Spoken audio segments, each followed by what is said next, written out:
Belgorod is a place where winter usually sets the rhythm. This time, winter wasn't the story. The failure of basic services was. The first official signal came from the Belgorod region governor, Vyacheslav Gladkov. He ordered the evacuation of the region and said, if you have school-age children over the age of 11, we are ready to send them to other regions we are already familiar with, such as the Republic of Crimea. In a crisis, that kind of statement doesn't just describe reality, it accelerates it. Once people believe the state is preparing exits, panic spreads. I'm Andrew Collins, and you're watching my channel. Before we break down what's being reported, please take a second to like, subscribe, comment, and share. It helps the channel and it helps more people find this report. Here's the core sequence as it's described. Not a single strike, but a layered attack. Ukraine carried out a sophisticated operation using 20 ballistic missiles, 10 cruise missiles, and hundreds of kamikaze drones. Over Belgorod and Bryansk, Neptune and Flamingo missiles were part of the mix, pushing pressure across multiple directions at once. The immediate outcome, according to these accounts, was a civic shutdown. 600,000 people were left without electricity and heat. 200,000 people were deprived of water. When those losses overlap, a city stops functioning as a system and starts functioning as scattered households improvising survival. That's why the public mood is captured in small, bitter lines. One person described buying a powerful heater, only to discover what a blackout really means. The heater just stupidly blows cold air, and turning it on becomes pointless. Another account describes enduring 3 days with no hot water or heating, and sometimes no electricity. These are not policy arguments. They are the sound of routines breaking. Shortages then spill into mobility. In a country experiencing energy and fuel shortages, even using a car becomes a luxury. And for those dependent on charging, the outage reportedly stranded electric vehicles on the roads, turning a normal trip into a dead end. So how did the strike reach this depth? Reports trace the setup to partisan networks operating across the border. By tracking gaps in Russia's air defense systems, shift changes at thermal power plants, and coordinates of critical transformer stations, Sabotage and local resistance fighters are described as giving Kiev the green light. Near the top of the list was what's described as the beating heart of Belgorod's grid, the Luch thermal power plant. Then comes the moment Russian defenses noticed, but too late to stop the chain reaction. By February 8th, Russian air defense radars detected multiple high-speed targets over Bryansk and Belgorod. The reporting describes the defense shield being pierced using a combination of modernized Neptune missiles and higher systems. However you interpret that, the result described is clear. Critical infrastructure was struck. And the aim points matter. The first missiles reportedly targeted turbine halls at the Luch power plant. In these accounts, turbines are treated as the brain of the facility. Hit them, and you don't just reduce output, you damage the system from within. What followed is described as a pattern designed to keep the plant down. Local sources describe the main distribution network being hit by multiple missiles and the attack being repeated 3 times a day, preventing repair crews from intervening. Military literature has a name for that: double tap. Repeated strikes meant to block recovery, not just cause initial damage. That tactic turns a strike into a citywide emergency under extreme cold. The reports describe temperatures dropping to -30 degrees. When a thermal power plant goes offline, pressure drops in the network. Circulation pumps stop.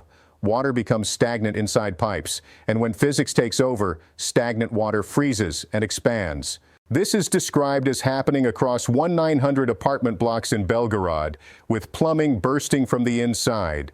The longer the outage lasts, the more damage spreads, from heat loss to water failure to frozen infrastructure that can't be restored quickly.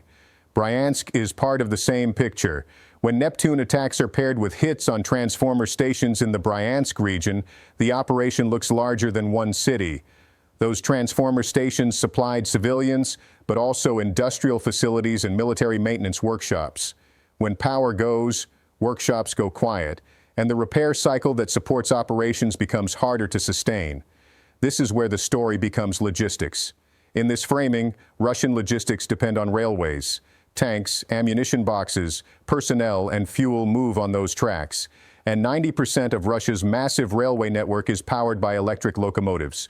No electricity means no trains. No trains means no ammunition to the front lines. Geography sharpens that risk.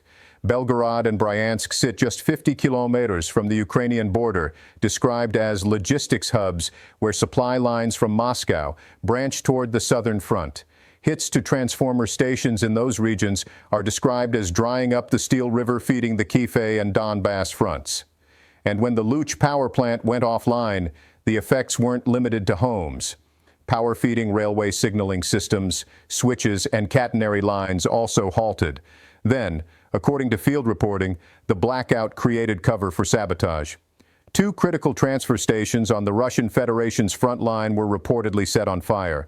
Reports also claim a vital section of the Moscow Railway, actively serving military trains, was physically disabled. In practical terms, supply trains going forward and damaged equipment going back both face choke points at the same time. Communications were also targeted in the accounts. Agent Atesh is described as striking a critical communications facility in the Belgorod region, with intelligence from the field claiming an agent set fire to a hardware module at the base of a massive communications tower, completely disabling the facility. The implication is that backup networks expected during outages were removed. Now the cascade. The Luch thermal power plant supplied the civilian grid, but also military bases, repair workshops, and communication centers. With power out, cranes in repair shops stop. Welding machines fall silent. Military servers switch to backup generators and then face fuel supply disruptions. Soldiers at bases in Belgorod are described as facing the threat of freezing under the same failures affecting civilians. At the civilian level, the overlap is blunt. With pumps stopped, the water network collapses. 200,000 people are without water. Fire stations struggle if burst pipes and frozen hydrants make intervention impossible. Hospitals operate on emergency generators, with operating rooms and intensive care units at risk if the outage persists. Economic impacts are described in parallel. Local businesses suffer an estimated direct loss of millions of dollars. 60% of mobile networks are disabled, slowing emergency communications and dragging on the local economy.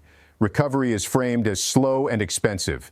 Repairs at similar Russian energy facilities take an average of 8 to 12 months and cost around $100 to $500 million per facility. Western sanctions add pressure. Imports of Western-made equipment such as Siemens or General Electric are banned, extending repair times and increasing costs by 20 to 50%.